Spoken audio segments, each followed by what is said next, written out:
ನಮಸ್ಕಾರ. ದಿನದಲ್ಲಿ ನಡೆದಿರುವ ಅಗ್ರ ಸುದ್ದಿಯ ಸಮಗ್ರ ಮಾಹಿತಿಯನ್ನು ಕೊಡುವಂತಹ ಸೂಪರ್ ಪ್ರೈಮ್ at 9ಗೆ ಸ್ವಾಗತ.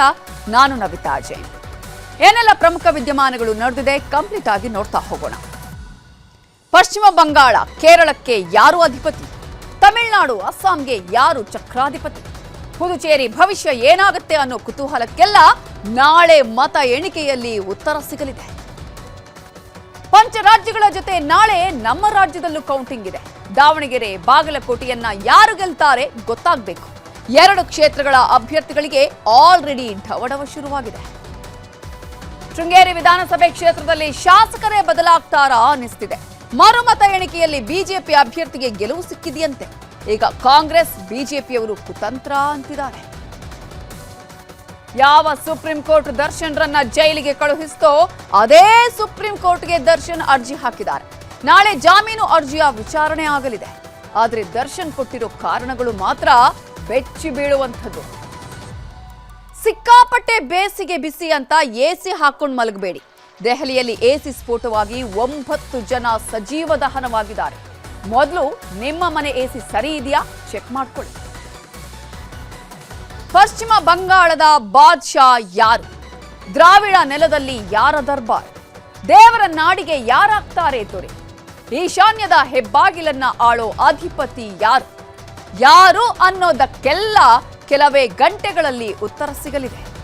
5 ರಾಜ್ಯಗಳ ಜೊತೆ ಕರ್ನಾಟಕದ 2 ಕ್ಷೇತ್ರಗಳು ಸೇರಿ ಒಟ್ಟು 6 ರಾಜ್ಯಗಳ 8 ಉಪಚುನಾವಣಾ ಫಲಿತಾಂಶಕ್ಕೆ ಕೌಂಟ್ ಡೌನ್ ಶುರುವಾಗಿದೆ.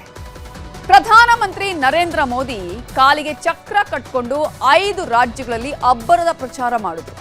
ರೋಡ್ ಶೋಗಳು, ಸಮಾವೇಶಗಳನ್ನ ನಡೆಸಿ ಭರ್ಜರಿ ಮತಬೇಟೆನೂ ಆಡಿದ್ರು.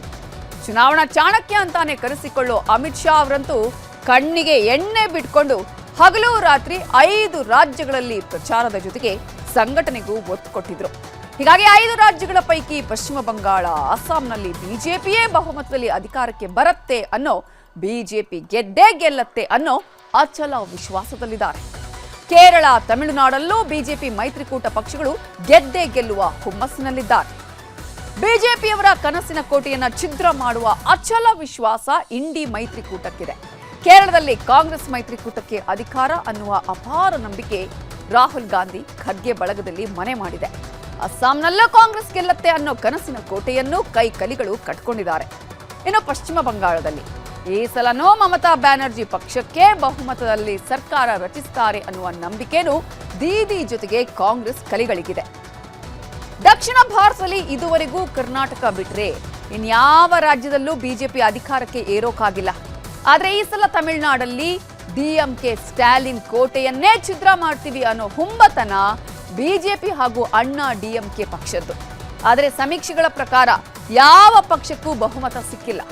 ಆದರೆ ಫಸ್ಟ್ ಟೈಮ್ ಎಲೆಕ್ಷನ್ ಅಖಾಡಕ್ಕೆ ಇಳಿದಿರೋ ನಟ ದಳಪತಿ ವಿಜಯ್ ನೇತೃತ್ವದ ಟಿವಿಕೆ ಪಕ್ಷ ಈ ಸಲ ಕಿಂಗ್ ಮೇಕರ್ ಆಗತ್ತೆ ಅನ್ನೋದು ಚುನಾವಣಾ ಪಂಡಿತೋತ್ತಮರ ಭವಿಷ್ಯವಾಣಿ. ಇದೆಲ್ಲ ಎಷ್ಟು ನಿಜವಾಗತ್ತೆ ಅನ್ನೋದು ನಾಳೆ ಅಧಿಕೃತವಾಗಿ ಗೊತ್ತಾಗಲಿದೆ. ಬಿಜೆಪಿ ಮೈತ್ರಿಕೂಟ, ಕಾಂಗ್ರೆಸ್ ಮೈತ್ರಿಕೂಟಗಳ ಜಿದ್ದಿನ ಹೋರಾಟಕ್ಕೆ 4 ಮುಖ್ಯ ಕಾರಣಗಳಿವೆ. 1, ದೇಶದ ಇತಿಹಾಸದಲ್ಲೇ ನಡೆದಿರೋ ದಾಖಲೆ ಪ್ರಮಾಣದ ಮತದಾನ. 2, ಮಹಿಳಾ ಮೀಸಲಾತಿ ಮಸೂದೆ ಪರ ವಿರೋಧ ರಾಜಕೀಯ. 3ನೇಯದ್ದು, ಇತಿಹಾಸದಲ್ಲೇ ಮಹಿಳೆಯರು, ಯುವಕರು ಕೂಡ ರೆಕಾರ್ಡ್ ಬ್ರೇಕ್ ಮಾಡುವ ಮಟ್ಟಿಗೆ ವೋಟ್ ಮಾಡಿದ್ದು. 4ನೇ ಅಂಶ ಅಂದ್ರೆ ಮತಪಟ್ಟಿ ಪರಿಷ್ಕರಣೆ.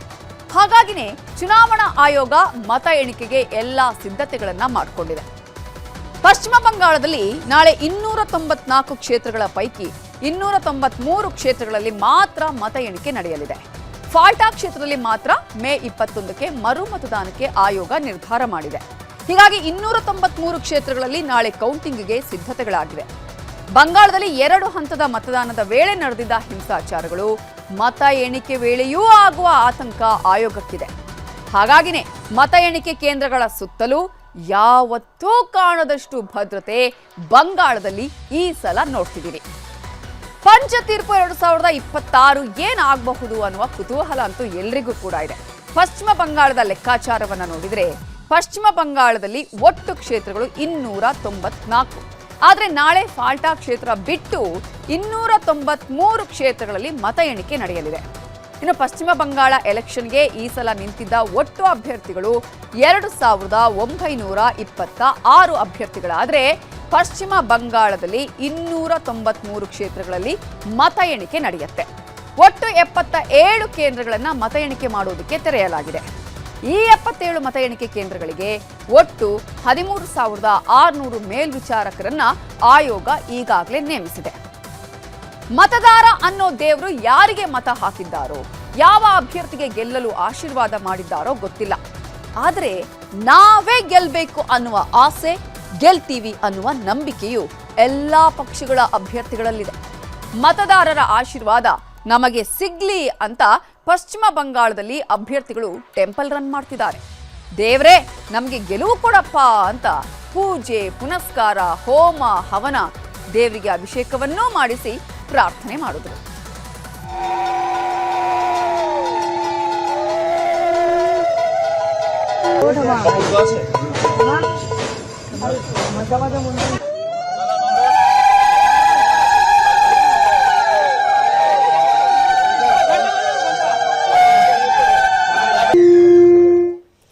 ಇನ್ನು ತಮಿಳುನಾಡಲ್ಲೂ ಮತ ಎಣಿಕೆಗೆ ಚುನಾವಣಾ ಆಯೋಗ ಎಲ್ಲಾ ಸಿದ್ಧತೆಗಳನ್ನ ಮಾಡಿಕೊಂಡಿದೆ.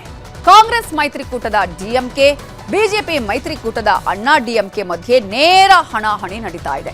ಆದ್ರೆ ಟಿವಿಕೆ ಪಕ್ಷ ಕಟ್ಟಿ ಇಬ್ಬರಿಗೂ ಈ ಸಲ ಚೆಕ್ಮೆಟ್ ಕೊಡ್ತೀನಿ ಅನ್ನೋ ನಂಬಿಕೆ ನಟ ವಿಜಯ್ ಅವರಲ್ಲಿ ಜಾಸ್ತಿನೇ ಇದೆ. ಈ ಸಲನೂ ನಾವೇ ಅಧಿಕಾರಕ್ಕೆ ಬರ್ತೀವಿ ಅನ್ನೋ ಅಚಲ ನಂಬಿಕೆ ಡಿಎಂಕೆ ಪಕ್ಷದ ಸ್ಟಾಲಿನ್ ಅವರದ್ದು. ಅದಕ್ಕೆ ಡಿಎಂಕೆ ಪಕ್ಷದ ಕಚೇರಿಯ ಮುಂದೆ ದ್ರಾವಿಡ ಮಾಡೆಲ್ 2.0 ಸರ್ಕಾರ ಖಚಿತ ಅಂತ ಎಲ್ಇಡಿಯಲ್ಲೇ ಕೌಂಟ್ ಡೌನ್ ಡಿಸ್ಪ್ಲೇಯನ್ನು ಡಿಎಂಕೆ ಹಾಕಿದೆ. ಸಿಎಂ ಸ್ಟಾಲಿನ್ ಕೂಡ ಪಕ್ಷದ ಕಚೇರಿಗೆ ಬಂದು ಪಕ್ಷದ ಪ್ರಮುಖ ನಾಯಕರ ಜೊತೆಯೂ ಮೀಟಿಂಗ್ ಮಾಡಿದ್ರು. ಇನ್ನೊಂದು ಕಡೆ ಚುನಾವಣಾ ಆಯೋಗ ಎಲ್ಲಾ ಮತ ಎಣಿಕೆ ಕೇಂದ್ರಗಳ ಸುತ್ತಲೂ ಹದ್ದಿನ ಕಣ್ಣಿಟ್ಟಿದ್ದು ಭದ್ರತೆಯನ್ನ ಹೆಚ್ಚಿಸಿದೆ. ಇನ್ನು ತಮಿಳುನಾಡು ಲೆಕ್ಕಾಚಾರವನ್ನ ನೋಡೋದಾದ್ರೆ ಇಲ್ಲಿ ಒಟ್ಟು ಇರುವಂತಹ ಕ್ಷೇತ್ರಗಳು 234. ಇಲ್ಲಿ 4,022 ಅಭ್ಯರ್ಥಿಗಳು ಈಗಾಗಲೇ ಕಣದಲ್ಲಿದ್ದಾರೆ. ಮತ ಎಣಿಕೆಯ ಕೇಂದ್ರಗಳು ಇರೋದು 62 ಆದರೆ ಈ ಒಂದು ಮತ ಎಣಿಕೆಯ ಕೇಂದ್ರಗಳ ಮೇಲ್ವಿಚಾರಕರ ಸಂಖ್ಯೆ 10,545 ಜನ ಇದ್ದಾರೆ. ಈ ಹಿನ್ನೆಲೆಯಲ್ಲಿ ಏನ್ ಆಗತ್ತೆ ನಾಳಿನ ತೀರ್ಪು ಅನ್ನುವ ಕುತೂಹಲ ಎಲ್ಲರಲ್ಲೂ ಇದೆ. ದಕ್ಷಿಣ ಭಾರತದ ಮತ್ತೊಂದು ಪ್ರಮುಖ ರಾಜ್ಯ ಅಂದ್ರೆ ಕೇರಳಂನ ತಿರುವನಂತಪುರಂ ಪಾಲಿಕೆಯನ್ನ ಗೆದ್ದು ಇತ್ತೀಚೆಗಷ್ಟೇ ಬಿಜೆಪಿ ಗದ್ದುಗೆ ಏರಿತ್ತು.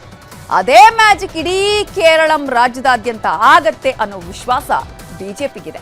ಆದ್ರೆ ಎಡರಂಗ ಮತ್ತು ಸಂಯುಕ್ತ ರಂಗದ ಒಕ್ಕೂಟಗಳದ್ದೇ ಅಧಿಕಾರದಲ್ಲಿ ಸಿಂಹಪಾಲು ಅನ್ನೋದು ವಾಸ್ತವ ಸಂಗತಿ.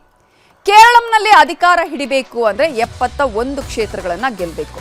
71 ಕ್ಷೇತ್ರಗಳನ್ನ ಯಾವ ಮೈತ್ರಿಕೂಟ ಗೆಲ್ಲುತ್ತೋ ಅವರಿಗೆ ಅಧಿಕಾರ. ಹೀಗಾಗಿಯೇ ಸೋಲು ಗೆಲುವು ನಿರ್ಧರಿಸೋಕೆ ಚುನಾವಣಾ ಆಯೋಗ ಎಲ್ಲಾ ಸಿದ್ಧತೆಗಳನ್ನ ಮಾಡಿಕೊಂಡಿದೆ. ಭದ್ರತೆಗೆ ಅಂತ 32,000ಕ್ಕೂ ಹೆಚ್ಚು ಪೊಲೀಸರನ್ನ ಮತ ಎಣಿಕೆ ಕೇಂದ್ರಗಳ ಸುತ್ತಲೂ ನಿಯೋಜಿಸಲಾಗಿದೆ. ಇಷ್ಟೆಲ್ಲ ಭದ್ರತೆ ಇರುವಾಗಲೇ ಕೇರಳ ಮುಖ್ಯಮಂತ್ರಿ ಪಿಣರಾಯಿ ವಿಜಯನ್ ಅವರ ಕ್ಷೇತ್ರವಾದ ಧರ್ಮಾಡಂನಲ್ಲಿ ದೇಶೀಯ ಸ್ಫೋಟಕಗಳು ಸಿಕ್ಕಿವೆ. ಮತ ಎಣಿಕೆಗೂ ಮೊದಲು ನಡೆಸಿದ ತಪಾಸಣೆಯಲ್ಲಿ ಈ ನಾಡ ಬಾಂಬ್ಗಳು ಪತ್ತೆಯಾಗಿರುವುದು ಕೇರಳಂನಲ್ಲಿ ಒಂದಷ್ಟು ಆತಂಕವನ್ನು ಕೂಡ ಸೃಷ್ಟಿ ಮಾಡಿದೆ. ಇನ್ನು ಕೇರಳಂನ ಲೆಕ್ಕಾಚಾರವನ್ನ ನೋಡೋದಾದ್ರೆ ಇಲ್ಲಿ 140 ಕ್ಷೇತ್ರಗಳು ಒಟ್ಟಾಗಿ ಇದೆ. ಇಲ್ಲಿ 883 ಅಭ್ಯರ್ಥಿಗಳು ಈಗಾಗಲೇ ಕಣದಲ್ಲಿ ಇದ್ದು ಈಗಾಗಲೇ ಅಲ್ಲಿನ ಮತದಾರರು ಈ ಅಭ್ಯರ್ಥಿಗಳ ಯಾರ ಪರವಾಗಿ ಮತ ಚಲಾಯಿಸಿದ್ದಾರೆ ಅನ್ನುವ ಕುತೂಹಲ. ಈಗಾಗಲೇ 14 ಮತ ಎಣಿಕಾ ಕೇಂದ್ರಗಳಿದ್ದು ಒಟ್ಟು ಮತ ಎಣಿಕೆ ಕೇಂದ್ರದ ಮೇಲ್ವಿಚಾರಕರ ಸಂಖ್ಯೆ 15,465 ಅನ್ನೋದನ್ನು ನಾವಿಲ್ಲಿ ಗಮನಿಸಬೇಕಾಗತ್ತೆ. ಬಂಗಾಳ, ತಮಿಳುನಾಡು, ಕೇರಳಂ ಬಿಟ್ರೆ ಹೆಚ್ಚು ಕುತೂಹಲ ಕೆರಳಿಸಿರುವ ರಾಜ್ಯ ಅಂದ್ರೆ ಅದು ಅಸ್ಸಾಂ. ಈಶಾನ್ಯ ಭಾರತದ ಹೆಬ್ಬಾಗಿಲು ಅಂತಾನೆ ಕರೆಸಿಕೊಳ್ಳೋ ಅಸ್ಸಾಂ ರಾಜ್ಯದಲ್ಲೂ ನಾಳೆ ಮತ ಎಣಿಕೆಗೆ ಆಯೋಗ ಕಂಪ್ಲೀಟ್ ತಯಾರಿಯನ್ನ ಮಾಡಿಕೊಂಡಿದೆ. ಅಸ್ಸಾಂನ ಲೆಕ್ಕಾಚಾರಗಳನ್ನು ನಾವು ಗಮನಿಸ್ತಾ ಹೋಗೋದಾದ್ರೆ ಇಲ್ಲಿ ಇರುವಂತಹ ಒಟ್ಟು ಕ್ಷೇತ್ರಗಳು 126. 722 ಅಭ್ಯರ್ಥಿಗಳು ಒಟ್ಟು ಕಣದಲ್ಲಿದ್ದಾರೆ. ಮತ ಎಣಿಕೆ ಕೇಂದ್ರಗಳಿರೋದು 44. ಹಾಗಾಗಿ ಇಲ್ಲಿ ಕೂಡ ಏನ್ ಆಗತ್ತೆ, ಮತದಾರ ಯಾರ ಪರವಾಗಿ ತೀರ್ಪು ಕೊಡ್ತಾರೆ ಅನ್ನುವ ಕುತೂಹಲ ಇದೆ. ಇನ್ನು ಪುದುಚೇರಿ ಕ್ಷೇತ್ರದ ಲೆಕ್ಕಾಚಾರವನ್ನು ನಾವು ಗಮನಿಸ್ತಾ ಹೋಗೋದಾದ್ರೆ ಇಲ್ಲಿ 30 ಕ್ಷೇತ್ರಗಳು ಇದೆ. 294 ಅಭ್ಯರ್ಥಿಗಳು ಕಣದಲ್ಲಿದ್ದಾರೆ. 8 ಮತ ಎಣಿಕೆ ಕೇಂದ್ರ ಇದೆ. ಈ ಹಿನ್ನೆಲೆಯಲ್ಲಿ ಇಲ್ಲಿನ ಒಂದು ತೀರ್ಪು ಕೂಡ ಅಷ್ಟೇ ಕುತೂಹಲಕ್ಕೆ ಕಾರಣ ಆಗಿದೆ. ಒಟ್ಟಾರೆಯಾಗಿ ನಾವು ಗಮನಿಸ್ತಾ ಹೋಗೋದಾದ್ರೆ ನಾಳೆ 5 ರಾಜ್ಯಗಳ ಫಲಿತಾಂಶದ ನೈಜ ಲೆಕ್ಕ ಹೊರಬೀಳಲಿದೆ. ಆದರೆ ಮತದಾನ ಆಗ್ತಾ ಇದ್ದಂತೆ ಬಂದಿರೋ ಸಮೀಕ್ಷೆಗಳ ಒಟ್ಟಾರೆ ಲೆಕ್ಕಾಚಾರನು ಇಲ್ಲಿ ಬಹಳ ಮುಖ್ಯ ಆಗುತ್ತೆ. ಹಾಗಾದ್ರೆ ಸಮೀಕ್ಷೆಗಳು ಹೇಳಿದ್ದೇನು ಅಂತ ನಾವು ಗಮನಿಸ್ತಾ ಹೋಗೋದಾದ್ರೆ ಪಶ್ಚಿಮ ಬಂಗಾಳವನ್ನೇ ನೋಡೋಣ. ಈಗಾಗಲೇ ಚುನಾವಣೋತ್ತರ ಸಮೀಕ್ಷೆಗಳು ಹೇಳಿದ್ದು ಎನ್ಡಿಎ 153 ಕ್ಷೇತ್ರಗಳಲ್ಲಿ ಗೆಲುವನ್ನ ಸಾಧಿಸುತ್ತೆ, ಯುಪಿಎ 138 ಕ್ಷೇತ್ರಗಳಲ್ಲಿ ಇಲ್ಲಿ ಗೆಲುವನ್ನ ಸಾಧಿಸುತ್ತೆ, ಇತರರು 3 ಕ್ಷೇತ್ರಗಳಲ್ಲಿ ಗೆಲುವನ್ನ ಸಾಧಿಸ್ತಾರೆ ಅಂತ ಚುನಾವಣೋತ್ತರ ಸಮೀಕ್ಷೆಗಳು ಹೇಳಿವೆ. ಇನ್ನು ತಮಿಳುನಾಡಿನಲ್ಲಿ ನೋಡೋದಾದ್ರೆ ಡಿಎಂಕೆ ಮೈತ್ರಿಕೂಟ 117 ಕ್ಷೇತ್ರಗಳಲ್ಲಿ ಗೆಲುವನ್ನ ಸಾಧಿಸುತ್ತೆ ಅಂತ ಚುನಾವಣೋತ್ತರ ಸಮೀಕ್ಷೆ ಹೇಳಿದ್ರೆ ಎಐಡಿಎಂಕೆ ಮೈತ್ರಿಕೂಟ 81 ಕ್ಷೇತ್ರಗಳಲ್ಲಿ ಗೆಲುವನ್ನ ಸಾಧಿಸುತ್ತೆ. ಹಾಗೇನೆ ಟಿವಿಕೆ ಪಕ್ಷ ವಿಜಯ ಅವರದ್ದು 35 ಕ್ಷೇತ್ರಗಳಲ್ಲಿ ಗೆಲುವನ್ನ ಸಾಧಿಸುವುದಕ್ಕೆ ಸಾಧ್ಯ ಆಗುತ್ತೆ ಅಂತ ಚುನಾವಣೋತ್ತರ ಸಮೀಕ್ಷೆಗಳು ಈಗಾಗಲೇ ಲೆಕ್ಕಾಚಾರವನ್ನ ಹೇಳಿದೆ. ಅದೇ ರೀತಿಯಾಗಿ ಮತ್ತೊಂದು ರಾಜ್ಯವನ್ನ ನಾವು ಗಮನಿಸ್ತಾ ಹೋಗೋದಾದ್ರೆ ಕೇರಳಂನಲ್ಲಿ 61 ಕ್ಷೇತ್ರಗಳಲ್ಲಿ ಎಲ್ಡಿಎಫ್ ಗೆಲುವನ್ನ ಸಾಧಿಸುತ್ತೆ ಅನ್ನೋದನ್ನ ಚುನಾವಣೋತ್ತರ ಸಮೀಕ್ಷೆಗಳು ಹೇಳಿದ್ರೆ ಯುಡಿಎಫ್ 77 ಕ್ಷೇತ್ರಗಳಲ್ಲಿ ಗೆಲುವನ್ನ ಸಾಧಿಸುತ್ತೆ ಅನ್ನೋದನ್ನ ಕೂಡ ಹೇಳಿವೆ. ಅದೇ ರೀತಿಯಾಗಿ ಬಿಜೆಪಿ ಮೈತ್ರಿಕೂಟ 3 ಕ್ಷೇತ್ರಗಳನ್ನ ಗೆಲುವು ಸಾಧಿಸೋದಕ್ಕಷ್ಟೇ ಸಾಧ್ಯ ಆಗುತ್ತೆ ಅನ್ನೋದನ್ನ ಚುನಾವಣೋತ್ತರ ಸಮೀಕ್ಷೆಗಳು ಹೇಳಿದೆ.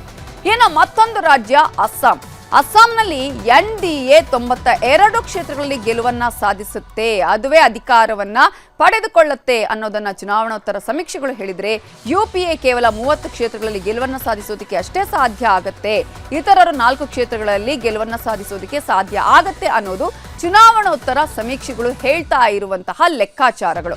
ಇನ್ನು ಪುದುಚೇರಿ ರಾಜ್ಯದಲ್ಲಿ ಈ ಸಲ ಕಾಂಗ್ರೆಸ್ 12 ಸ್ಥಾನ ಪಡೆದು ಪ್ರತಿಪಕ್ಷ ಸ್ಥಾನಕ್ಕೆ ಬರುತ್ತೆ. ಎನ್ಆರ್ಸಿ ಮೈತ್ರಿಕೂಟ 16 ಸ್ಥಾನ ಗೆದ್ದು ಸರ್ಕಾರ ರಚಿಸುತ್ತೆ ಅಂತ ಸಮೀಕ್ಷೆಗಳು ಹೇಳಿವೆ. ಈ ಲೆಕ್ಕಾಚಾರಗಳು ಎಷ್ಟು ನಿಜ ಅನ್ನೋದು ನಾಳೆ ಬೆಳಗ್ಗೆ 10 ಗಂಟೆಯಷ್ಟರಲ್ಲಿ ಬಹುತೇಕ ಫೈನಲ್ ಆಗಲಿದೆ. ದೇಶದ 5 ರಾಜ್ಯಗಳ ಜೊತೆ ನಾಳೆ ದಾವಣಗೆರೆ ದಕ್ಷಿಣ ಮತ್ತು ಬಾಗಲಕೋಟೆ ಉಪಚುನಾವಣಾ ಅಖಾಡದ ಫಲಿತಾಂಶನೂ ಗೊತ್ತಾಗಲಿದೆ. ಕಾಂಗ್ರೆಸ್ ಅಭ್ಯರ್ಥಿಗಳ ಕೋಟೆಗೆ ಈ ಸಲ ಬಿಜೆಪಿ ಲಗ್ಗೆ ಹಾಕತ್ತೆ ಅನ್ನುವ ಆಶಾಭಾವನೆ ಕಮಲ ಕಲಿಗಳದ್ದು. ಆದರೆ ಎರಡೂ ಕ್ಷೇತ್ರಗಳು ನಮ್ಮದೇ ಅನ್ನುವ ಅತಿಯಾದ ಆತ್ಮವಿಶ್ವಾಸ ಆಡಳಿತದಲ್ಲಿರುವ ಕಾಂಗ್ರೆಸ್ ಪಕ್ಷದಲ್ಲಿದೆ. ಶಾಮನೂರು ಶಿವಶಂಕರಪ್ಪನವರ ನಿಧನದಿಂದ ತೆರವಾದಂತಹ ಜಾಗಕ್ಕೆ ಕಾಂಗ್ರೆಸ್ನಿಂದ ಶಾಮನೂರು ಮೊಮ್ಮಗ ಸಮರ್ಥ ಅಭ್ಯರ್ಥಿ. ಇಡೀ ಸರ್ಕಾರನೇ ಹೋಗಿ ದಾವಣಗೆರೆಯಲ್ಲಿ ಪ್ರಚಾರ ಮಾಡಿ ಬಂದಿದೆ. ಆದರೆ ಮುಸ್ಲಿಂ ಅಭ್ಯರ್ಥಿಗೆ ಟಿಕೆಟ್ ಕೊಟ್ಟಿಲ್ಲ ಅನ್ನೋ ಸಿಟ್ಟಲ್ಲಿ ಅಲ್ಪಸಂಖ್ಯಾತರು ಈ ಸಲ ಕಾಂಗ್ರೆಸ್ಗೆ ಕೈ ಕೊಡ್ತಾರೆ ಅನ್ನುವ ಆತಂಕವೂ ಇದೆ. ಈಗಾಗಲೇ ಕಾಂಗ್ರೆಸ್ ಆಂತರಿಕ ಸಮೀಕ್ಷೆಯಲ್ಲಿ ಮುಸ್ಲಿಮರು ಮತ ಹಾಕಿಲ್ಲ ಅನ್ನೋ ವರದಿ ಸಿಕ್ಕಿದ್ದು, ಇಬ್ಬರು ಮುಸ್ಲಿಂ ನಾಯಕರನ್ನ ಕಾಂಗ್ರೆಸ್ ಕಿಕ್ಔಟ್ ಮಾಡಿದ್ದು ಎಲ್ರಿಗೂ ಗೊತ್ತಿರೋ ವಿಚಾರ. ಹೀಗಾಗಿ ನಾಳೆ ಕಾಂಗ್ರೆಸ್ ಪಾಲಿಗೆ ನಿಜಕ್ಕೂ ದಾವಣಗೆರೆ ದಕ್ಷಿಣ ಉಳಿಯತ್ತಾ ಉರುಳಾಗತ್ತಾ ಅನ್ನುವ ಕುತೂಹಲ ಅಂತೂ ಕಾಡ್ತಾ ಇದೆ. ಇದೇ ದಾವಣಗೆರೆಯಲ್ಲಿ ಬಿಜೆಪಿಯಿಂದ ಪರಿಶಿಷ್ಟ ಪಂಗಡದ ಶ್ರೀನಿವಾಸ ದಾಸಕರಿಯಪ್ಪ ಅಭ್ಯರ್ಥಿಯಾಗಿದ್ದಾರೆ. ಬಿಜೆಪಿಯಲ್ಲೂ ಒಳಜಗಳ ತಾರಕಕ್ಕೇರಿತ್ತು. ಇದರ ಜೊತೆಗೆ ಯಡಿಯೂರಪ್ಪ ವಿರುದ್ಧ ಕತ್ತಿ ಮಸಿತಾ ಇದ್ದ ಸಿದ್ದೇಶ್ವರ ಬಣದ ಶ್ರೀನಿವಾಸ್ಗೆ ಸಾಮಾನ್ಯ ಕಾರ್ಯಕರ್ತನ ಹೆಸರಲ್ಲಿ ಬಿಜೆಪಿ ಟಿಕೆಟ್ ಕೊಟ್ಟಿತ್ತು. ಮುನಿಸು ಸಿಟ್ಟು ಎಲ್ಲವನ್ನ ಬಿಟ್ಟು ಯಡಿಯೂರಪ್ಪ ವಿಜೇಂದ್ರ ಪ್ರಚಾರ ಮಾಡಿದ್ರು. ಹೀಗಾಗಿ ನಾಳೆಯ ಮತ ಎಣಿಕೆ ಸಾಕಷ್ಟು ಕ್ಯೂರಿಯಾಸಿಟಿಯನ್ನ ಹುಟ್ಟಿಸಿದೆ. ಅಂದಹಾಗೆ ದಾವಣಗೆರೆ ಅಖಾಡದಲ್ಲಿ ಈ ಸಲ ಒಟ್ಟು 25 ಅಭ್ಯರ್ಥಿಗಳು ಸ್ಪರ್ಧೆ ಮಾಡ್ತಿದ್ದಾರೆ. ದಾವಣಗೆರೆ ಬೈ ಎಲೆಕ್ಷನ್ ಅಖಾಡದಲ್ಲಿ ಈಗಾಗಲೇ ಹೇಳಿದ ಹಾಗೆ 25 ಅಭ್ಯರ್ಥಿಗಳು ಸ್ಪರ್ಧೆ ಮಾಡಿದ್ರು. ಒಟ್ಟು 2,31,000 ಮತದಾರರ ಪೈಕಿ 217 ಅಂಚೆ ಮತಗಳು ಚಲಾವಣೆಯಾಗಿವೆ. 10 ಸೇವಾ ಮತಗಳು ಸೇರಿ ಒಟ್ಟು 1,58,404 ಮತಗಳು ಚಲಾವಣೆಯಾಗಿವೆ. ಬೆಳಗ್ಗೆ ಮತ ಎಣಿಕೆ ಶುರುವಾಗಲಿದ್ದು 14 ಟೇಬಲ್ಗಳಲ್ಲಿ ಒಟ್ಟು 21 ಸುತ್ತುಗಳಲ್ಲಿ ಮತ ಎಣಿಕೆ ನಡೆಯಲಿದೆ. ಇದಕ್ಕಾಗಿಯೇ ಒಟ್ಟು 65 ಸಿಬ್ಬಂದಿಯನ್ನು ಚುನಾವಣಾ ಆಯೋಗ ನೇಮಿಸಿದೆ. ಬೆಳಗ್ಗೆ 6 ಗಂಟೆಯಿಂದ ಮಧ್ಯರಾತ್ರಿ 12 ಗಂಟೆವರೆಗೆ ಮದ್ಯ ಮಾರಾಟವನ್ನ ನಿಷೇಧಿಸಲಾಗಿದೆ. ಸೊ ನಾಳೆ ಬೆಳಗ್ಗೆ 10 ಗಂಟೆ ಒಳಗೆ ದಾವಣಗೆರೆಯ ಭವಿಷ್ಯವೂ ಗೊತ್ತಾಗಲಿದೆ. ಇನ್ನು ಮತ್ತೊಂದು ಕ್ಷೇತ್ರ ಬಾಗಲಕೋಟೆಯಲ್ಲಿ ಹಾಲಿ ಶಾಸಕ HY ಮೇಟಿ ನಿಧನದಿಂದ ಉಪಚುನಾವಣೆ ಬಂತು. ಕಾಂಗ್ರೆಸ್ನಿಂದ ಮೇಟಿ ಪುತ್ರನಿಗೆ ಟಿಕೆಟ್ ಕೊಟ್ಟಿದ್ರೆ ಬಿಜೆಪಿ ವೀರಣ್ಣ ಚರಂತಿಮಠ ಅವರನ್ನ ಅಭ್ಯರ್ಥನಾಗಿ ಮಾಡಿದೆ. ಸಮೀಕ್ಷೆಗಳ ಲೆಕ್ಕಾಚಾರ ನೋಡ್ತಿದ್ರೆ ಬಾಗಲಕೋಟೆಯಲ್ಲಿ ಬಿಜೆಪಿ ಗೆಲ್ಲತ್ತೆ ಅಂತ ಹೇಳ್ತಿದೆ. ಆದ್ರೆ ಸರ್ಕಾರ ಕೊಟ್ಟಿರುವ ಈ 5 ಗ್ಯಾರಂಟಿಗಳು ಕಾಂಗ್ರೆಸ್ಗೆ ಜಯವನ್ನ ತಂದುಕೊಡುತ್ತೆ ಅನ್ನುವ ನಂಬಿಕೆ ಕಾಂಗ್ರೆಸ್ನಲ್ಲಿದೆ. ಹೀಗಾಗಿ ಬಾಗಲಕೋಟೆ ಕ್ಷೇತ್ರದ ಲೆಕ್ಕಾಚಾರ ಏನಾಗುತ್ತೆ ಅನ್ನೋದು ಎಲ್ರಿಗೂ ಇರುವಂತಹ ಟೆನ್ಷನ್. ಬಾಗಲಕೋಟೆ ಬೈ ಎಲೆಕ್ಷನ್ ವೇಳೆ ಒಟ್ಟು 270 ಅಂಚೆ ಮತಗಳು ಚಲಾವಣೆಯಾಗಿವೆ. 1230 ಸೇವಾ ಮತಗಳು ಸೇರಿದಂತೆ ಒಟ್ಟು 1,78,273 ಮತಗಳು ಚಲಾವಣೆಯಾಗಿವೆ. 14 ಟೇಬಲ್ಗಳಲ್ಲಿ ಒಟ್ಟು 23 ಸುತ್ತುಗಳಲ್ಲಿ ಬಾಗಲಕೋಟೆಯಲ್ಲಿ ಮತ ಎಣಿಕೆ ನಡೆಯಲಿದೆ. ಇದಕ್ಕಾಗಿಯೇ ಒಟ್ಟು 63 ಸಿಬ್ಬಂದಿಯನ್ನು ಚುನಾವಣಾ ಆಯೋಗ ನೇಮಿಸಿದೆ. ಬೆಳಗ್ಗೆ 6 ಗಂಟೆಯಿಂದ ಮಧ್ಯರಾತ್ರಿ 12 ಗಂಟೆವರೆಗೆ ಬಾಗಲಕೋಟೆ ವಿಧಾನಸಭಾ ಕ್ಷೇತ್ರ 10 ಕಿಲೋಮೀಟರ್ ವ್ಯಾಪ್ತಿಯಲ್ಲಿ ಮದ್ಯ ಮಾರಾಟವನ್ನು ನಿಷೇಧಿಸಲಾಗಿದೆ. ನಾಳೆ ಬೆಳಗ್ಗೆ 10 ಗಂಟೆ ಒಳಗೆ ಬಾಗಲಕೋಟೆಯ ಭವಿಷ್ಯವೂ ಗೊತ್ತಾಗಲಿದೆ. ಇನ್ನು ದಾವಣಗೆರೆ ಬಾಗಲಕೋಟೆ ಬೈ ಎಲೆಕ್ಷನ್ನಲ್ಲಿ ಕಾಂಗ್ರೆಸ್ ಅಭ್ಯರ್ಥಿಗಳು ಗೆದ್ರೆ ದಾಖಲೆಯಾಗುತ್ತೆ. ಅದೇ 2 ಕ್ಷೇತ್ರಗಳಲ್ಲಿ ಬಿಜೆಪಿ ಅಭ್ಯರ್ಥಿಗಳು ಗೆದ್ದು ಬಿಟ್ರೆ ಅದು ಇತಿಹಾಸ ಆಗೋದು ಗ್ಯಾರಂಟಿ. ಇನ್ನು ನಾಳೆ ಪಂಚರಾಜ್ಯಗಳ ಜೊತೆ ಬೈ ಎಲೆಕ್ಷನ್ ಗೆದ್ದೇ ಗೆಲ್ತೀವಿ ಅಂತಿರೋ ಬಿಜೆಪಿ ಇವತ್ತು ಶೃಂಗೇರಿಯಲ್ಲಿ ಗೆದ್ದಿದೆ. ಕಾಂಗ್ರೆಸ್ಗೆ ಸೋಲಾಗಿದೆ. ಬಹುಮತ ಕಾಂಗ್ರೆಸ್ ಸರ್ಕಾರ ಮತ್ತೊಬ್ಬ ಎಂಎಲ್ಎ ಇವತ್ತು ಶಾಸಕತ್ವವನ್ನೇ ಕಳ್ಕೊಳ್ತಿದ್ದಾರೆ. ಶೃಂಗೇರಿ ವಿಧಾನಸಭಾ ಕ್ಷೇತ್ರಕ್ಕೆ 2023ರಲ್ಲಿ ಮತದಾನವಾಗಿತ್ತು. ಕಾಂಗ್ರೆಸ್ ಅಭ್ಯರ್ಥಿ ರಾಜೇಗೌಡ 201 ಮತಗಳಿಂದ ಗೆದ್ದಿದ್ರು. ಆದರೆ ಅಂಚೆ ಮತಗಳ ಎಣಿಕೆಯಲ್ಲಿ ಮೋಸ ಆಗಿದೆ ಅಂತ ಬಿಜೆಪಿಯ ಜೀವರಾಜ್ ಹೈಕೋರ್ಟ್ ಮೆಟ್ಟಿಲೇರಿದ್ರು. ನಿನ್ನೆ ಹೈಕೋರ್ಟ್ ಆದೇಶದಂತೆ ಶೃಂಗೇರಿ ಕ್ಷೇತ್ರದಲ್ಲಿ ಅಂಚೆ ಮತಗಳ ಮರು ಎಣಿಕೆನೂ ನಡೆಯಿತು. ಬರೀ 1822 ಅಂಚೆ ಮತಗಳನ್ನು ಎಣಿಸೋಕೆ ಸತತ 18 ಗಂಟೆಗಳ ಕಾಲ ಹಿಡಿಯಿತು. ಒಂದ್ ಕಡೆ ಕಾಂಗ್ರೆಸ್ಗೆ ಮತ್ತೆ ಗೆಲುವು ಅನ್ನುವ ಸಂಭ್ರಮಾಚರಣೆಯೂ ನಡೆಯಿತು. ಮತ್ತೊಂದ್ ಕಡೆ ಮೋಸ ಆಗ್ತಿದೆ ಅಂತ ಬಿಜೆಪಿಯವರ ಗಲಾಟೆ. ಕೊನೆಗೆ 2 ರಿಂದ 3 ಸಲ ಮತ ಎಣಿಸುವವರೆಗೂ ಮಧ್ಯರಾತ್ರಿ 2 ಗಂಟೆವರೆಗೂ ದೊಡ್ಡ ಹೈ ಡ್ರಾಮಾನೇ ನಡೆದು ಹೋಯಿತು. ಆಮೇಲೆ ತಡರಾತ್ರಿಯಲ್ಲಿ ಹಾಲಿ ಕಾಂಗ್ರೆಸ್ ಶಾಸಕ ರಾಜೇಗೌಡರಿಗೆ ಹಿನ್ನಡೆಯಾಗಿದ್ದು ಬಿಜೆಪಿ ಪರಾಜಿತ ಅಭ್ಯರ್ಥಿ ಜೀವರಾಜ್ಗೆ ಹೆಚ್ಚುವರಿ ಮತಗಳು ಸಿಕ್ಕಿದೆ ಅಂತ ಗೊತ್ತಾಯಿತು. ಸದ್ಯಕ್ಕೆ ಮುಚ್ಚಿದ ಲಕೋಟೆಯಲ್ಲಿ ಹೈಕೋರ್ಟ್ಗೆ ಅಧಿಕಾರಿಗಳು ವರದಿ ಕೊಟ್ಟಿದ್ದಾರೆ.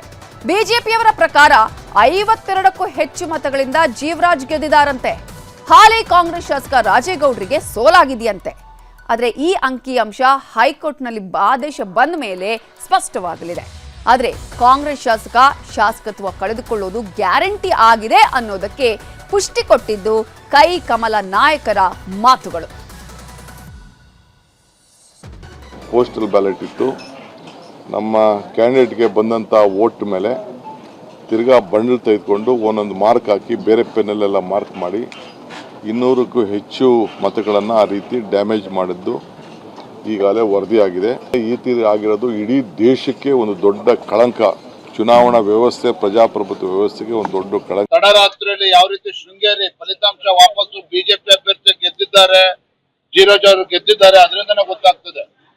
ಇಂತ ಕಾಂಗ್ರೆಸ್ ಅವರು ಇಷ್ಟು ನಾಲಾಯಕ್ಕಿದ್ದಾರೆ ಅಂತ ಹೇಳಿದ್ರೆ ಅಧಿಕಾರಿಗಳ ಮೇಲೆ ಒತ್ತಡವನ್ನ ಹೇರಿ ಪಾಪ ನ್ಯಾಯಯುತವಾಗಿ ಗೆದ್ದಂತ ಪಾಪ ಜೀವರಾಜ್ ಅವ್ರನ್ನ 3 ವರ್ಷಗಳ ಕಾಲ ಮಾಜಿ ಶಾಸಕರನ್ನಾಗಿ ಮಾಡಿರ್ತಕ್ಕಂಥದ್ದು ಇದೇ ಕಾಂಗ್ರೆಸ್ನವರು. ಇನ್ನೊಂದ್ ಕಡೆ ಬಿಜೆಪಿ ಎಕ್ಸ್ ಖಾತೆಯಲ್ಲೂ ಜೀವರಾಜ್ಗೆ ಅಭಿನಂದನೆ ಸಲ್ಲಿಸಲಾಗಿದೆ. ಸತತ ಪರಿಶ್ರಮ ಮತ್ತು ದಣಿವರಿಯದ ಹೋರಾಟಕ್ಕೆ ಪ್ರತಿಫಲ ದೊರೆತಿದೆ. ಹೈಕೋರ್ಟ್ ಆದೇಶದಂತೆ ನಡೆದ ಶೃಂಗೇರಿ ವಿಧಾನಸಭಾ ಕ್ಷೇತ್ರದ ಅಂಚೆ ಮತಗಳ ಮರು ಎಣಿಕೆಯಲ್ಲಿ ಡಿಎನ್ ಜೀವರಾಜ್ ಗೆಲುವು ಸಾಧಿಸಿದ್ದಾರೆ. ಅವರಿಗೆ ಮತ್ತು ಶೃಂಗೇರಿ ಕ್ಷೇತ್ರದ ಮತದಾರ ಬಂಧುಗಳಿಗೆ ಅಭಿನಂದನೆಗಳು ಅಂತ ಬಿಜೆಪಿ ಪೋಸ್ಟ್ ಹಾಕಿದೆ. ಇನ್ನು ಮತ್ತೊಂದು ಕಡೆ ರೇಣುಕಾ ಸ್ವಾಮಿ ಕೊಲೆ ಪ್ರಕರಣದಲ್ಲಿ ದರ್ಶನ್ ಮತ್ತೆ ಜೈಲು ಪಾಲಾಗಿದ್ದು ಸುಪ್ರೀಂ ಕೋರ್ಟ್ನ ಆದೇಶದಿಂದ. ಹೈಕೋರ್ಟ್ ಜಾಮೀನು ಕೊಟ್ಟ ರೀತಿಗೆ ಸುಪ್ರೀಂ ಕೋರ್ಟ್ ಚಾಟಿ ಬೀಸಿತ್ತು. ದರ್ಶನ್ ಮತ್ತು ಎಲ್ಲ ಆರೋಪಿಗಳನ್ನ ಜೈಲಿಗೆ ಕಳುಹಿಸಿತ್ತು. ಇವತ್ತು ಅದೇ ದರ್ಶನ್ ಮತ್ತೆ ಸುಪ್ರೀಂ ಕೋರ್ಟ್ಗೆ ಜಾಮೀನು ಕೋರಿ ಅರ್ಜಿ ಹಾಕಿದ್ದಾರೆ. ಇದಕ್ಕೆ ದರ್ಶನ್ ಕೊಟ್ಟಿರುವ ಕಾರಣಗಳು ಮಾತ್ರ ಆಶ್ಚರ್ಯ ಮತ್ತು ವಿಚಿತ್ರ ಅನ್ಸುತ್ತೆ. ನಾಳೆ ದರ್ಶನ್ ಪಾಲಿಗೆ ಡಿ-ಡೇ. ಸುಪ್ರೀಂ ಅಂಗಳದಲ್ಲಿ ಬೇಲ್ ಅರ್ಜಿ ವಿಚಾರಣೆ. ಚಾಲೆಂಜಿಂಗ್ ಸ್ಟಾರ್ ದರ್ಶನ್ ಒಂದು ಕಾಲದಲ್ಲಿ ಚಾಲೆಂಜ್ಗಳಿಗೆ ಚಾಲೆಂಜ್ ಮಾಡಿ ಗೆಲ್ತಿದ್ದ ಸ್ಯಾಂಡಲ್ವುಡ್ನ ಚಕ್ರವರ್ತಿ. ನೇಮು ಫೇಮು ಇತ್ತು, ಕೈ ತುಂಬಾ ಕಾಸಿತ್ತು, ಅಂದುಕೊಂಡಿದ್ದೆಲ್ಲ ಕ್ಷಣ ಮಾತ್ರದಲ್ಲಿ ಆಗ್ತಿತ್ತು. ದರ್ಶನ್ ಪಾಲಿಗೆ ರಾಜವೈಭೋಗವೇ ಸೃಷ್ಟಿಯಾಗಿತ್ತು. ಆದ್ರೆ ಇವತ್ತು ಕಣ್ತುಂಬ ನಿದ್ದೆ ಮಾಡುವುದಕ್ಕಾಗದ ಪರಿಸ್ಥಿತಿಗೆ ಬಂದಿದ್ದಾರೆ. ಜೈಲಿಂದ ಹೊರಬಂದ್ರೆ ಸಾಕು ಅಂತ ಕಾಡಿ ಬೇಡ್ತಿದ್ದಾರೆ. 8 ತಿಂಗಳ ನಂತರ ಸುಪ್ರೀಂ ಕೋರ್ಟ್ ಅಂಗಳಕ್ಕೆ ಕಾಲಿಟ್ಟಿರೋ ದರ್ಶನ್ ತಮ್ಮ ಕಣ್ಣೀರ ಕಥೆಯನ್ನ ಜಾಮೀನು ಅರ್ಜಿಯಲ್ಲಿ ಉಲ್ಲೇಖಿಸಿದ್ದಾರೆ.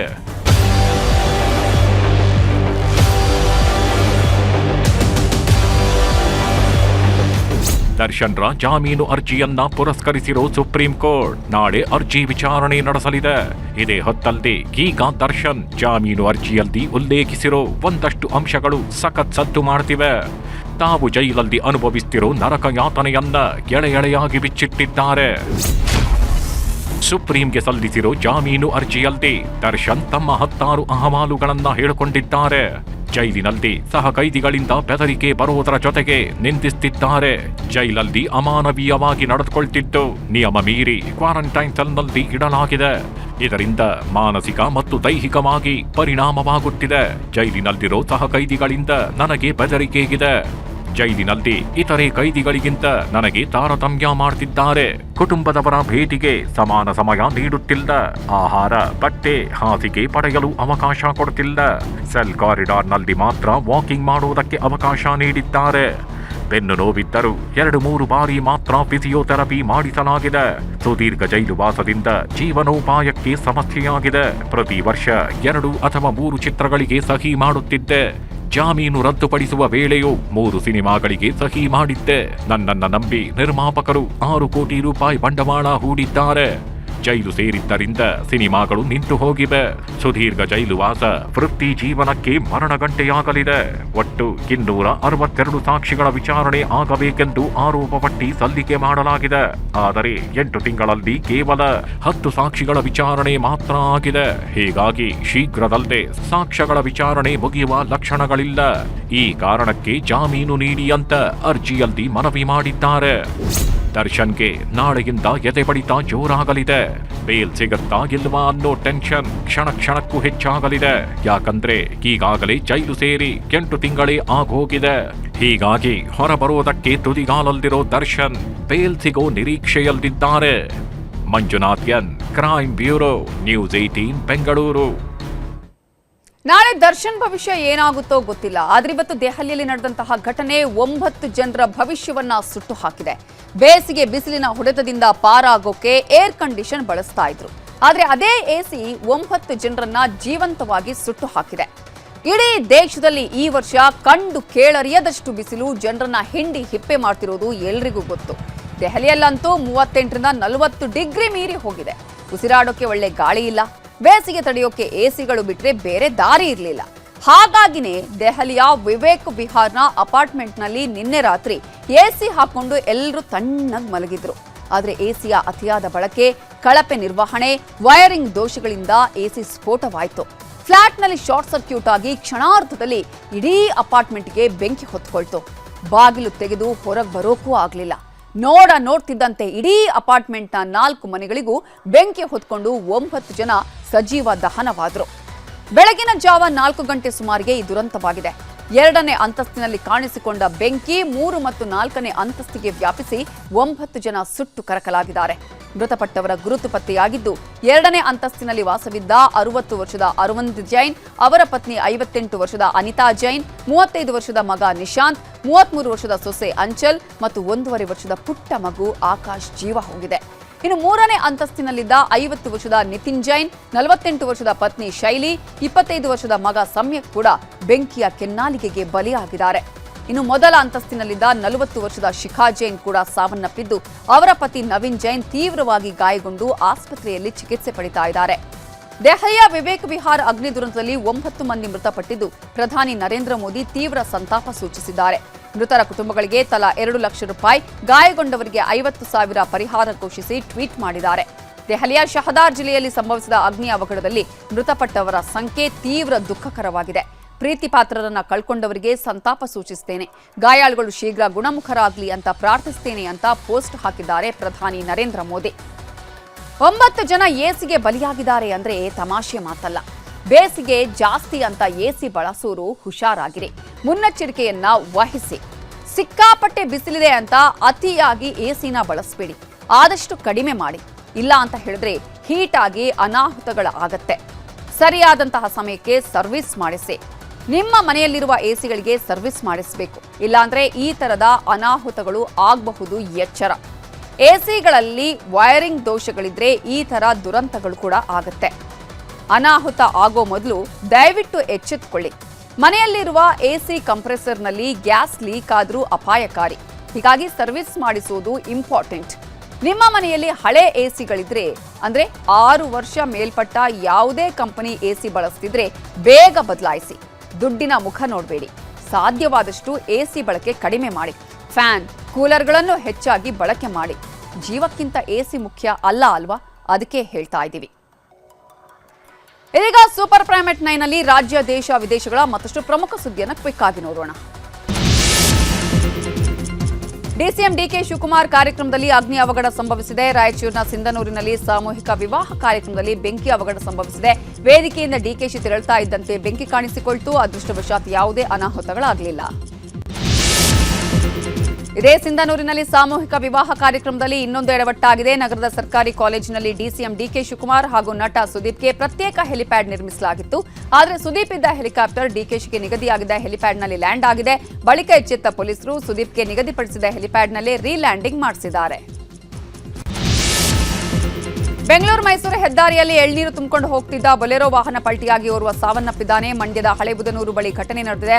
ರಮೇಶ್ ಅನ್ನುವಾತ ಸ್ಥಳದಲ್ಲಿ ಮೃತಪಟ್ಟಿದ್ದು. ಅಪಘಾತದ ದೃಶ್ಯ ಹಿಂಬದಿ ಬರ್ತಾ ಇದ್ದ ಕಾರಿನ ಡ್ಯಾಶ್ ಬೋರ್ಡ್ ಕ್ಯಾಮೆರಾದಲ್ಲಿ ಸೆರೆಯಾಗಿದೆ. ಇತ್ತೀಚೆಗೆ ಹೃದಯಾಘಾತ ಪ್ರಕರಣಗಳು ಹೆಚ್ಚಾಗ್ತಿವೆ. ಉತ್ತರ ಕನ್ನಡ ಜಿಲ್ಲೆಯ ಜೊಯ್ಡಾ ತಾಲೂಕಲ್ಲಿ 7ನೇ ತರಗತಿಯ ವಿದ್ಯಾರ್ಥಿನಿ ಹೃದಯಾಘಾತಕ್ಕೆ ಬಲಿಯಾಗಿದ್ದಾಳೆ. ಬಾಲಕಿ ಗಂಗು ಗೌಳಿಗೆ ಯಾವುದೇ ಆರೋಗ್ಯ ಸಮಸ್ಯೆ ಇರಲಿಲ್ಲ. ಆದರೆ ರಾತ್ರಿ ವಾಂತಿ ಮಾಡಿದ ಬಳಿಕ ಬಾಲಕಿಗೆ ಹೃದಯಾಘಾತವಾಗಿ ಮೃತಪಟ್ಟಿದ್ದಾಳೆ. ರಾತ್ರಿ ಪೂರ್ತಿ ಬೆತ್ತಲಾಗಿ ಪೂಜೆಗೆ ಕುಳಿತರೆ 30 ಲಕ್ಷ ರೂಪಾಯಿ ಕೊಡ್ತೀನಿ ಅಂತ ಯುವತಿಯೊಬ್ಬಳಿಗೆ ಕಿರಣ್ ಅನ್ನುವಾತ ಆಫರ್ ಕೊಟ್ಟಿದ್ದಾನೆ. ಬೆಂಗಳೂರು ದಕ್ಷಿಣ ಜಿಲ್ಲೆಯ ದೊಡ್ಡಮಣ್ಣ ಗುಡ್ಡೆದೊಡ್ಡಿಯ ಯುವತಿಗೆ ನೀನು ಪೂಜೆಗೆ ಸೆಲೆಕ್ಟ್ ಆಗಿದೆಯಾ ಅಂತ ಟಾರ್ಚರ್ ಮಾಡ್ತಿದ್ದ. ಯುವತಿ ರಾಮನಗರ ಮಹಿಳಾ ಠಾಣೆಗೆ ದೂರು ಕೊಟ್ಟಿದ್ದು ಆರೋಪಿಗಾಗಿ ಹುಡುಕಾಟ ನಡೀತಾ ಇದೆ. ಹೇಳದೆ ಕೇಳದೆ ಬೈಕ್ ತಗೊಂಡು ಹೋಗಿದ್ದಕ್ಕೆ ಮಗನಿಗೆ ಪೆಟ್ರೋಲ್ ಸುರಿದು ತಂದೆ ಬೆಂಕಿ ಹಚ್ಚಿದ್ದಾನೆ. ಬೆಂಗಳೂರಿನ ಕುಮಾರಸ್ವಾಮಿ ಲೇಔಟ್ನಲ್ಲಿ ಘಟನೆ ನಡೆದಿದೆ. ಮಗ ಮಲ್ಲಿಕಾರ್ಜುನ್ ಹಾಗೂ ತಂದೆ ಆನಂದ್ ದೊಡ್ಡಮನಿಗೆ ಸುಟ್ಟ ಗಾಯವಾಗಿದ್ದು ವಿಕ್ಟೋರಿಯಾ ಆಸ್ಪತ್ರೆಯಲ್ಲಿ ಚಿಕಿತ್ಸೆ ನೀಡಲಾಗುತ್ತಿದೆ. ಗಂಡ ಬೇರೊಬ್ಬಳಿಗೆ ತಾಳಿ ಕಟ್ಟುವ ವೇಳೆ ಮದುವೆ ಮಂಟಪಕ್ಕೆ ಪತ್ನಿ ಎಂಟ್ರಿ ಕೊಟ್ಟು ಮದುವೆ ನಿಲ್ಲಿಸಿದ್ದಾಳೆ. ದೊಡ್ಡಬಳ್ಳಾಪುರದ ಬಸವಭವನದಲ್ಲಿ ಈ ಘಟನೆ ನಡೆದಿದ್ದು, ಕುಮಾರ್ ಅನ್ನುವಾತ 1 ವರ್ಷದ ಹಿಂದೆ ಕೇರಳ ಮೂಲದ ಮಹಿಳೆಯನ್ನ ಮದುವೆಯಾಗಿದ್ದ. ಆಕೆ 7 ತಿಂಗಳ ಗರ್ಭಿಣಿಯಾಗಿದ್ದಾಳೆ. ಆದರೆ ಇದನ್ನು ಮುಚ್ಚಿಟ್ಟು ಮದುವೆ ಆಗ್ತಿದ್ದವನಿಗೆ ಪತ್ನಿ ಶಾಕ್ ಕೊಟ್ಟಿದ್ದಾಳೆ. ಇವತ್ತು ದೇಶದಾದ್ಯಂತ ನೀಟ್ ಪರೀಕ್ಷೆ ನಡೆದಿದೆ. ಮಧ್ಯಾಹ್ನ 2 ರಿಂದ 5 ಗಂಟೆವರೆಗೆ ಪರೀಕ್ಷೆಗಳು ನಡೆದಿದ್ದು ಯಾವುದೇ ಸಮಸ್ಯೆ ಇಲ್ಲದೆ ಎಕ್ಸಾಮ್ ನಡೆದಿದೆ. ಇನ್ನು ಪರೀಕ್ಷಾ ಕೇಂದ್ರಗಳ ಸುತ್ತ ನಿಷೇಧಾಜ್ಞೆ ಜಾರಿ ಮಾಡಲಾಗಿತ್ತು.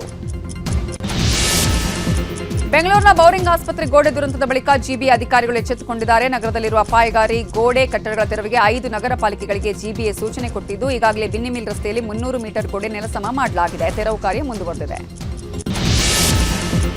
ತಮ್ಮದೇ ಪಕ್ಷದ ವಿರುದ್ಧ ಶಾಸಕ ಗಣಿಗ ರವಿ ಗುಡುಗಿದ್ದಾರೆ. ಮಂಡ್ಯದ ವಿಶ್ವವಿದ್ಯಾನಿಲಯದಲ್ಲಿ ನಡೆದ ಕಾರ್ಯಕ್ರಮದಲ್ಲಿ ಮಾತನಾಡಿರುವ ಗಣಿಗ ರವಿ ಸರ್ಕಾರಕ್ಕೆ ವಾರ್ನಿಂಗ್ ಕೊಟ್ಟಿದ್ದು, ಯಾರೇ ಬಂದರೂ ಮಂಡ್ಯ ಯೂನಿವರ್ಸಿಟಿ ಮುಚ್ಚೋದಕ್ಕೆ ಬಿಡಲ್ಲ ಅಂತ ಹೇಳಿದ್ದಾರೆ.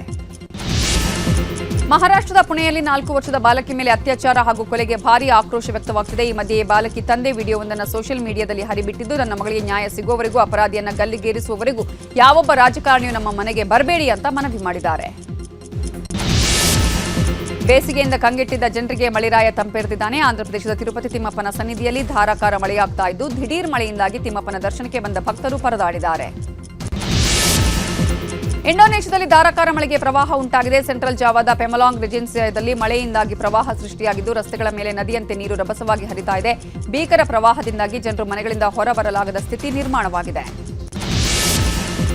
ಫೆಮಿನಾ ಮಿಸ್ ಇಂಡಿಯಾ 2026 ಕಿರೀಟ ಮುಡಿಗೇರಿಸಿಕೊಂಡ ಶಾಸಕ ಸತೀಶ್ ಸೈಲ್ ಪುತ್ರಿ ಸಾಧ್ವಿ ಸೈಲ್ ಇವತ್ತು ಡಿಸಿಎಂ ಡಿಕೆಶಿ ಅವರನ್ನ ಭೇಟಿಯಾಗಿದ್ದಾರೆ. ಸದಾಶಿವನಗರದಲ್ಲಿರುವ ನಿವಾಸಕ್ಕೆ ತಂದೆ ಜೊತೆ ಭೇಟಿ ಕೊಟ್ಟು ಕೆಲ ಹೊತ್ತು ಮಾತುಕತೆ ನಡೆಸಿದ್ದಾರೆ. ಬಳಿಕ ಸಾಧ್ವಿ ಸೈಲ್ಗೆ ಡಿಕೆಶಿ ಶುಭ ಹಾರೈಸಿದ್ದಾರೆ.